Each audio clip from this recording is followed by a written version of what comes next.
the first day that students walk into gyms in my classroom, they see something's going on. First of all, there are things all over the walls that are going to, they'll learn more later, but they're there. And there's also an agenda. They see that we actually have a plan for this day. There's a welcome sign on the front. Now this is students getting their master's degree, and we're still doing it, and so that's it. The tables are arranged differently than they've ever seen it, and they're arranged so that teams of 3 or 4 are sitting together and focused in towards the front. There's music playing. All right away, they know, wow, this is something different. Now, some students struggle. They know what the game is. They've played it for years and years, and you've changed the game on me. And it disturbs some students for a bit. But gradually, an open student learns to work in different situations, but also the open student is willing to allow their mindsets to be changed. And that's crucial. First of all, as we said, things are changing fast in the world. And so that understanding has got to be present to be open to saying, yeah, well, I'm in a changing world, so this might mean that I'm going to have to change some things. I think the other aspect is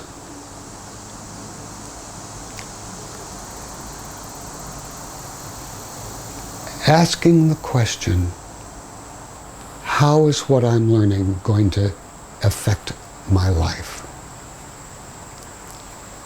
And some students I have asked that question. Some students don't. But it's almost like you can see immediately by the responses, people are always saying, well, given what you've just said, I started thinking about my work. And this is what I'm working on now, and this could help me in my work. See, they've already done what we call the transfer job. And that's one of the things you look for in a student, is the student who wants transfer, who is willing to say, this could tie into this part of my life, or this might have relevance maybe next year. But I don't see it yet, but I think next year when this is going on, this is going to have relevance to my life. Let me phrase it first. I mentioned earlier that in the last 22 years, I've done a great deal of work in schools and education. And one of my understandings now, there's been a great tendency, the higher you go in schools, like moving from elementary to high school to college, to remove emotion from any aspect of learning. And what I believe is not understood is that emotion is what provides you the motivation. And so we're very curious, we despair that kids aren't interested in school, and they always say they're apathetic about school, and I push back and say, I agree they're apathetic about school, but what are they interested in? Where are their emotions going? And very few people ask that. And obviously, when you get into high school, there's going to be a lot of emotions around sex, and they're learning about sex. But often, there are emotions going to other places too. Well, if you don't find a way to capture the emotions, then you're not going to get anybody interested in learning anything. And there are several ways you can do that in the classroom, but one of the ways is not to shy away when emotional events happen, but to talk about them, and try to get some understandings of what's going on and so on. Also, another way to do that in the classroom is to allow, in structured ways, kids to work together.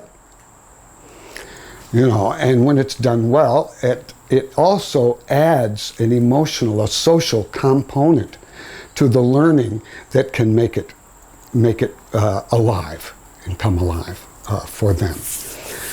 It has to do with paying attention to real life events that happen, either in kids' lives in and out of school, or in events that happen in the community or broader, paying attention to the emotions that are going on.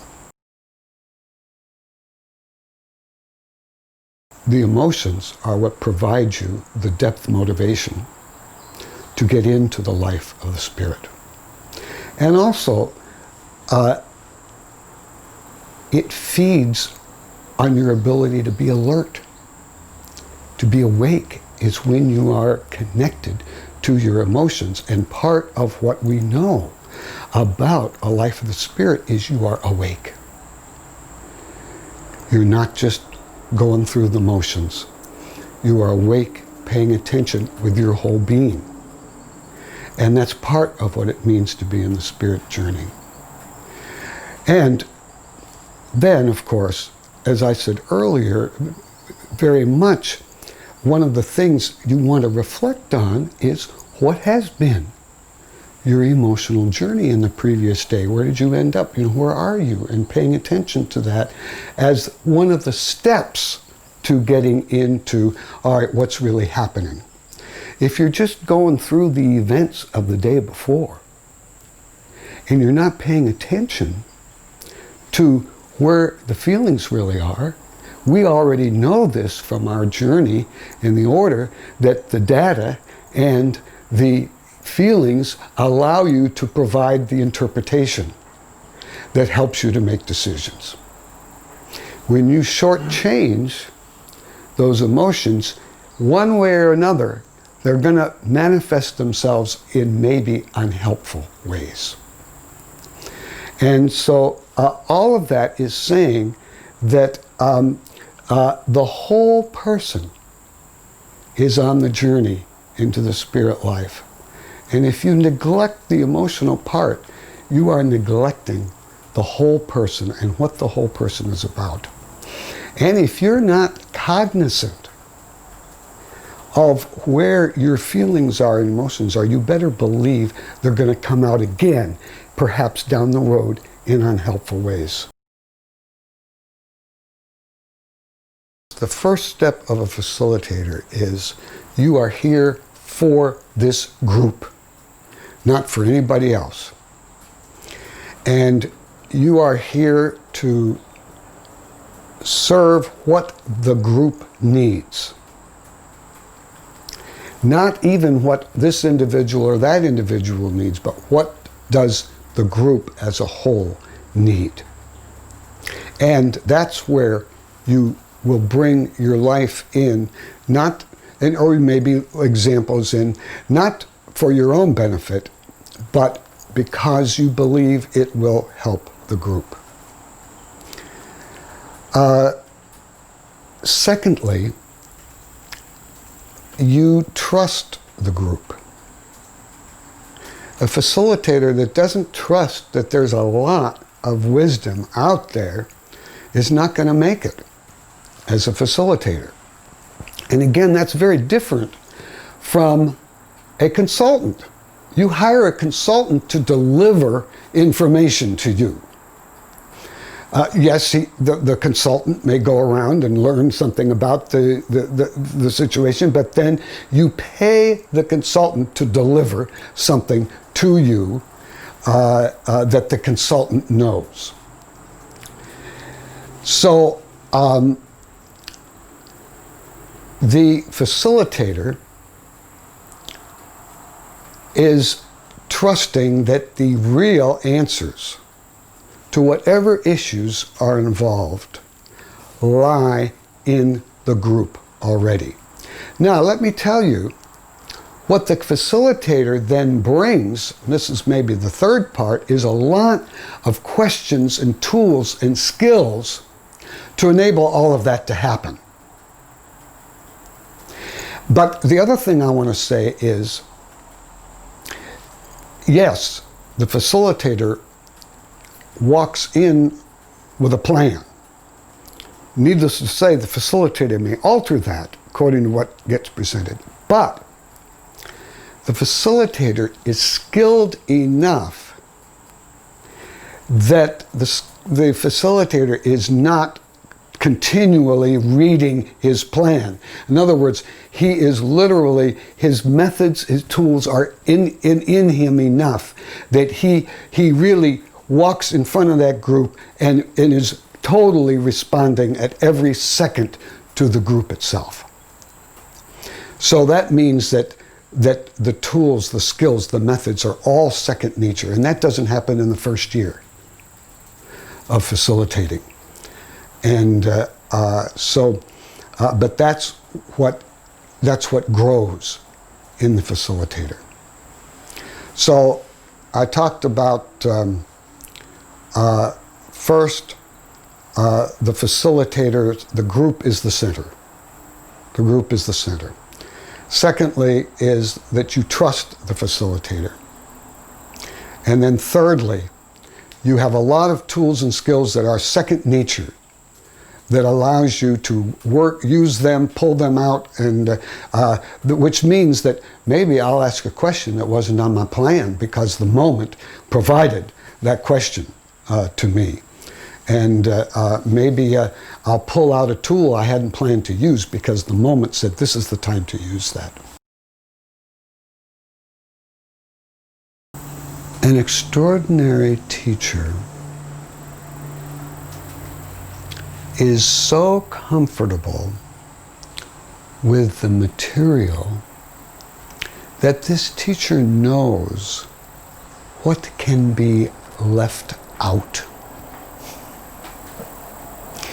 There's a huge pressure put on teachers to teach everything.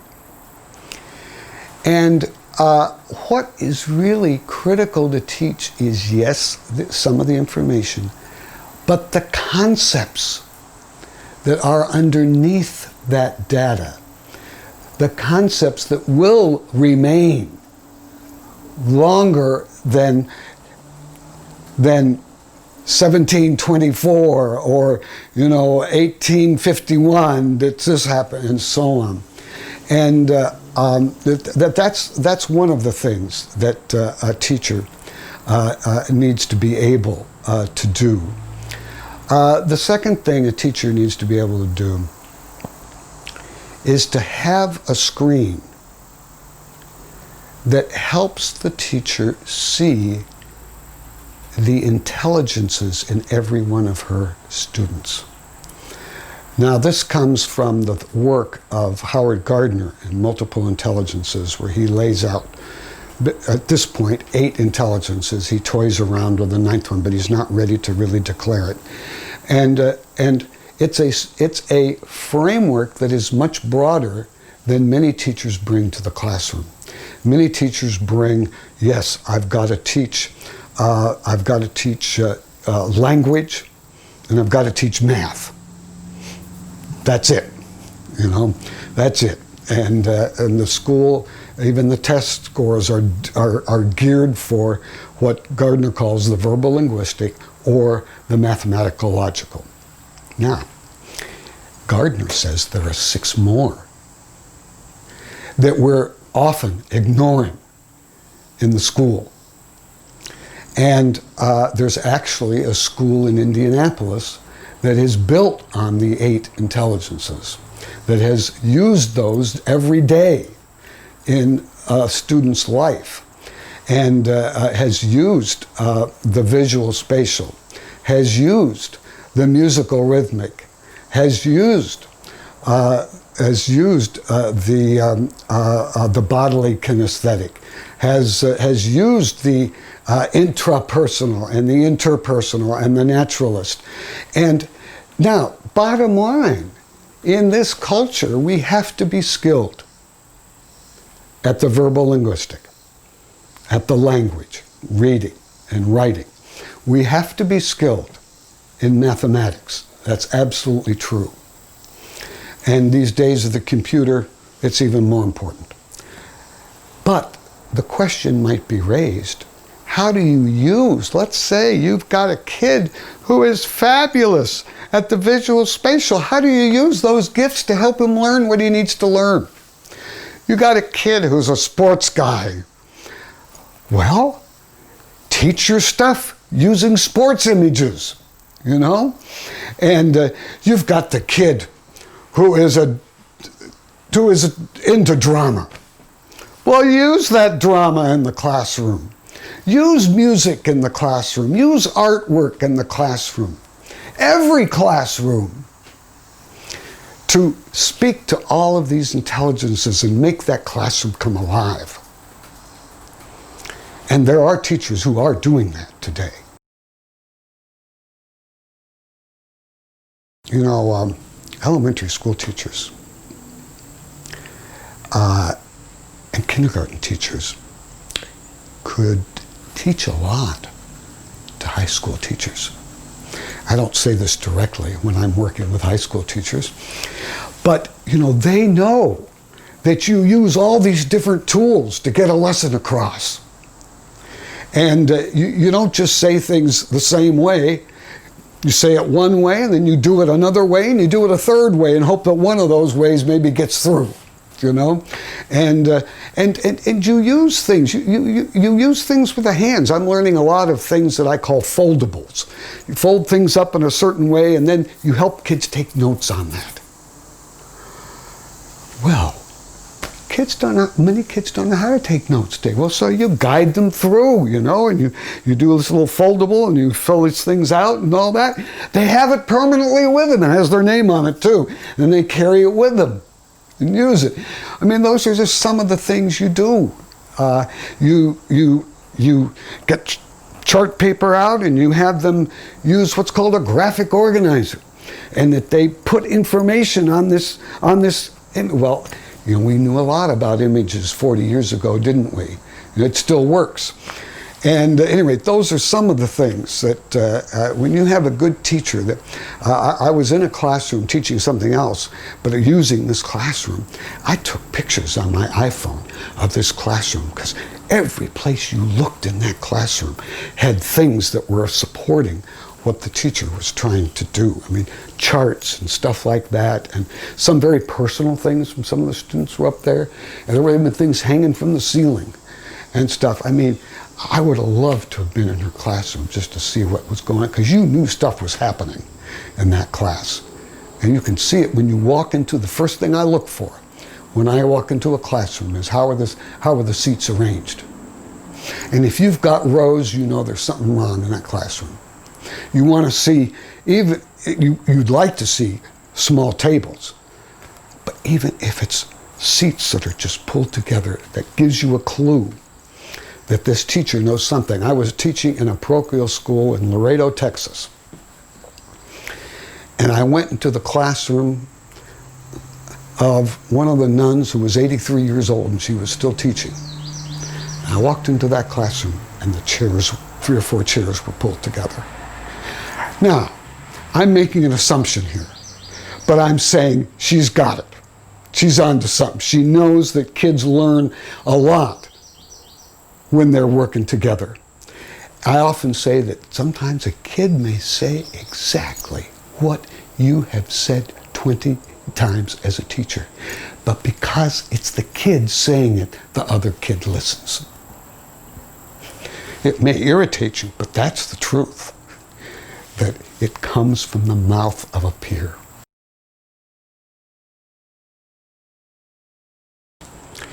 Now, people tell me I'm a very good facilitator. I believe that's because I walk in with everything. And it speaks to people. And I had a man who I'd had in a class a couple years ago, and he was graduating in June from DePaul University, where I teach occasionally. And I have a chance to co-teach with a former order member, Jim Kelly. And this guy's a business guy. He's been in business. He works for a major company. You'd know if I told it to you. And he looked at me,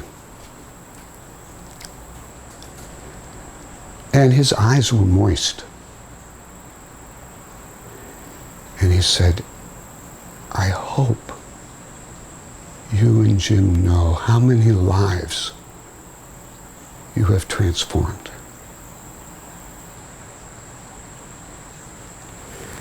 That's why I say there's something that we're bringing to the classroom that's our lives, that somehow has made a difference.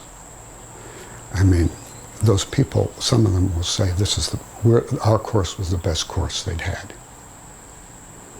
in their experience. Well, I paid for that. Willingly, you understand, but it didn't happen automatically, folks. It happened because of the journey that I went on. So you asked a long time ago, how do I talk in the 21st century? Well, I don't believe you're going to get to the spirit dimension unless you bring your emotions along too. Otherwise, it's dry and dead.